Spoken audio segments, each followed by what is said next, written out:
Hello guys, good morning. Ang gagawin po natin ngayon guys ay ayusin po natin itong laptop na hindi umandar.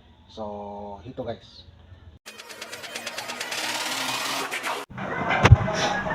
Ito yung hard disk, tapos lagay natin dito guys.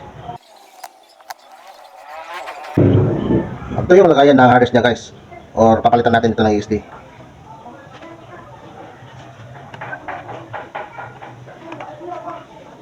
Ang tamang paglagay nito guys, yung brand niya, tapos yung specification.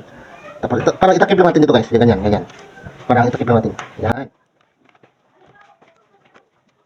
Hindi ko alam yung iba, baka naman yung titiranan natin guys, yung sakit niya guys, yan, yung SATA sakit, yan. Tapos ito mayat natin dito. So dandahan din natin isaksak yung ano guys, yung sakit ng SATA dito sa SSD guys, yan. Talagang maingat talaga gawin itong laptop guys kasi sensitive ito. Ito mo na, kalimutan pa natin nilagyan ng mga screw guys. At ito yung mga screw niya guys. Yan guys. Ito mga screw niya guys. Ang liit-liit. Tingnan mo.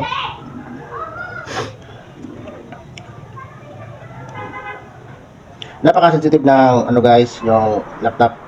Dapat na ayusin ito. Dapat na ingatan mo, baka malagyan ng pawis. Yan.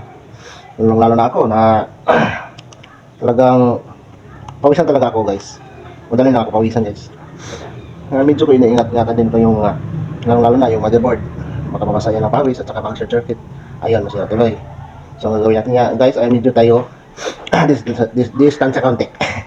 Ayan na naman. Yung dila natin, nakasalapid naman. Kasi nahihirapan ako magsalita kasi nakamarpil ako nakamukos na siya yan. Maingat talaga ito gawin guys.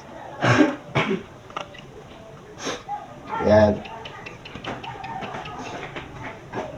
Tapos isakot natin ito guys, saka SATA. Ayan. Ito lang yan guys. Napakadali din yan guys, pero hindi madali gawin. Yan guys. Pag matapos na, at may mga screw din dito guys. Yan dito. Yun guys, sundan natin ang susunod na video.